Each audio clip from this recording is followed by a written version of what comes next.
Berkata Imam Hasan dalam kitab Ihya ini, uqubatul ulama, iqobnya siksaan ulama itu mautul qalbi, matinya hatinya. Kalau hatinya para ulama itu mati, itu sebagai suatu adab. Wa mautul qalbi, dan matinya hati itu thalabud dunya bi amalil akhirah, mencari kepentingan dunia bi amalil akhirah, dengan perbuatan-perbuatan akhirat. Nah, di dalam hadis lain dijelaskan, kam min a'malid dunya asbahat min a'malil akhirah bi husnin niyah, wa kam min a'malil akhirah asbahat min a'malid dunya bisu'in niyah. Berapa banyaknya perbuatan-perbuatan dunia kemudian menjadi perbuatan akhirat, artinya menjadi ibadat. Bihusnin niyat, karena bagusnya niatnya. Saya kasih contoh, misalnya perbuatan dunia tapi menjadi ibadat. Misalnya seorang petani sebelum berangkat ke sawahnya, dia sembahyang duha 2 rakaat. Selesai sembahyang duha, dia mengambil paculnya, mengambil goloknya, mau pergi ke sawah. Kemudian dia berniat, ya Allah, saya pergi ke sawah ini ya Allah, untuk bercocok tanam, untuk mencari rezeki yang halal. Thalabur rizqil halali wajibun, mencari rezeki yang halal hukumnya wajib. Saya ke sawah, niat ya Allah untuk mencari rezeki yang halal dari hasil tangan saya dengan bertani, untuk memberikan makan kepada istri saya dan anak saya, dan untuk membiayai anak saya mencari ilmu. Kalau ada kelebihannya ya Allah akan saya simpan, yang nantinya saya ingin menjalankan ibadah haji. Subhanallah. Kemudian dia melangkah kakinya menuju ke sawahnya. Orang melihat orang itu perbuatan dunia, tapi malaikat mencatat setiap langkah dia ke sawah itu sebagai ibadat. Bihusnin niyah, dengan bagusnya niatnya. Oleh sebab itu saya anjurkan seluruhnya, baik yang menjadi pegawai negeri, sebelum berangkat sembahyang duha kalau sempat, kalau tidak sembahyang duha di kantor.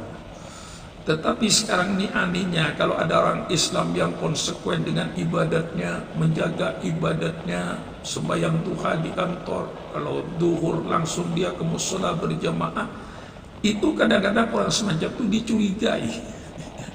Lalu nanti dianggapnya orang radikal, macam-macam. Ini sehingga kadang-kadang orang Islam itu takut untuk sembahyang duha di kantor, misalnya meninggalkan pekerjaannya sebentar, sekitar 5 menit, menunaikan ibadah duha.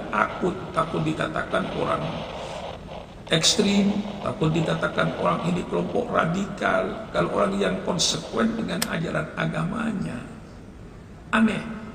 Jadi saya menganjurkan supaya perbuatan-perbuatan dunia ini menjadi perbuatan akhirat.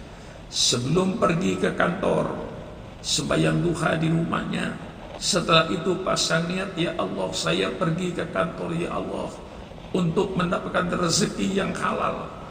Jauhkan saya dari perbuatan korupsi, jauhkan saya dari perbuatan sogok menyogok. Saya akan makan gaji saya menjadi hak saya ya Allah, untuk anak istri saya, untuk biaya anak saya.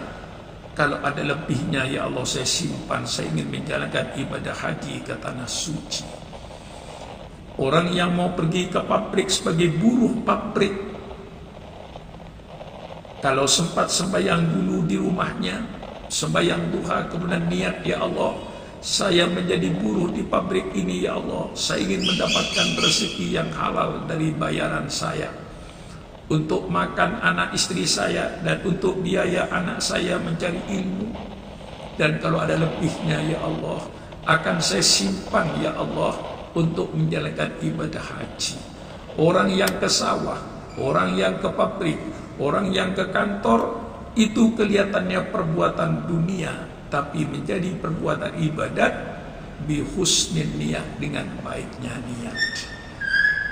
Sebaliknya dalam hadis dikatakan kam min a'malil akhirah, berapa banyaknya dari perbuatan-perbuatan akhirat ibadat, tapi untuk kepentingan dunia, bisu'in niyah, dengan jeleknya niatnya. Misalnya yang jelas saja, ketika mengalami pilkada, mencalonkan diri sebagai bupati, mencalonkan diri sebagai DPR supaya dipilih oleh rakyat, dia membuat pencitraan.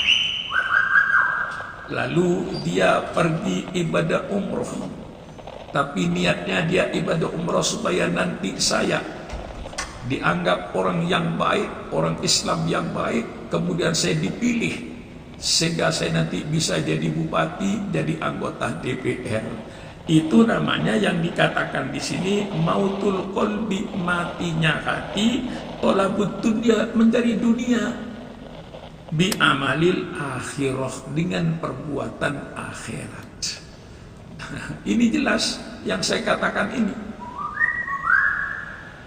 Lalu mengadakan sholat berjamaah keliling, karena dia dicalonkan bupati, dicalonkan DPR, dia lalu mengadakan jamaah keliling, jamaah subuh keliling, untuk membuat pencitraan.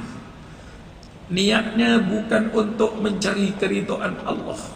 Saya sholat subuh keliling supaya nanti oleh masyarakat dianggap sebagai orang Islam yang setia, sebagai seorang Islam yang taat, sehingga saya nanti dipilih oleh mereka, sehingga saya nanti menjadi bupati, saya menjadi anggota DPR. Ini namanya tolabut dunia bi amalil akhirah. Jadi saya jelaskan segamblang-gamblangnya. Dia untuk menjadi bupati, untuk menjadi gubernur, untuk menjadi presiden, untuk menjadi DPR, anggota DPR, menggunakan ibadat kepada Allah. Ini yang terjadi. Ajibtu li mubta'id dalalati bil huda wa man yashtari dunyahu bid-dini adab. Saya heran dengan orang yang membeli kesesatan dibayar dengan petunjuk, ditukar dengan petunjuk. Dan barang siapa yang membeli dunia dibayar dengan agamanya, itu yang lebih saya herankan. Subhanallah. Jadi jangan sampai kita ini menjual agama kita, atau dengan tegas mencari dunia dengan memperalat alat agama. Maka saya juga menghimbau kepada seluruh partai-partai politik yang berbasis Islam, pada saat kau menjadi pengurus partai, apa niatnya? Apa partai mendirikan partai dengan niat untuk mengembangkan agama, partai untuk agama, atau agamanya untuk kepentingan partai? Pasang niat. Semuanya saya anjurkan dalam bulan suci Ramadan ini untuk memperbaharui niatnya. Mendirikan partai politik, apa agama dijadikan alat untuk kepentingan politik, apa politik dijadikan alat untuk kepentingan agama. Insya Allah kalau politik dijadikan alat untuk kepentingan agama, insya Allah Allah akan meridhoi. Tetapi sebaliknya, kalau agama Allah dijadikan alat hanya untuk mencari kedudukan, jabatan, supaya duduk jadi anggota DPR, duduk menjadi bupati, dan seterusnya, dengan mempergunakan agama, insya Allah tidak mendahului kudrat iradat Allah, insya Allah akan dilaknat oleh Allah. Nah, maka itu tergantung pada niatnya.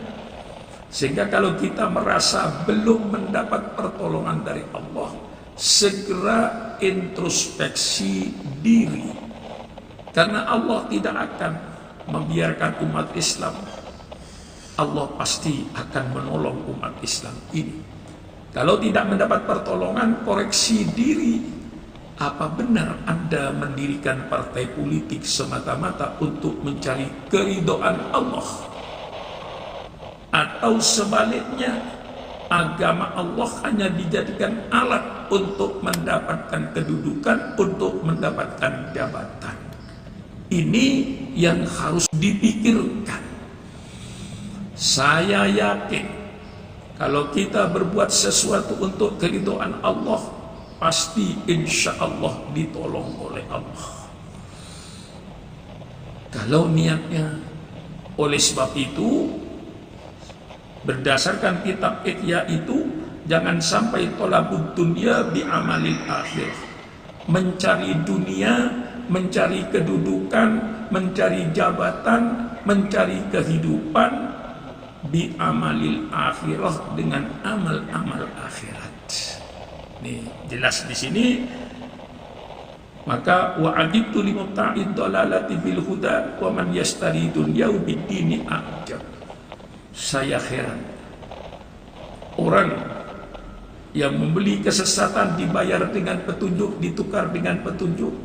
Dan barang siapa yang membeli dunia dibayar dengan agama, subhanallah, na'udzubillah, agamanya dijadikan alat, agamanya dijadikan pembayaran. Untuk mencari kedudukan dibayar dengan agamanya, dijual agamanya. Na'udzubillah min dzalik.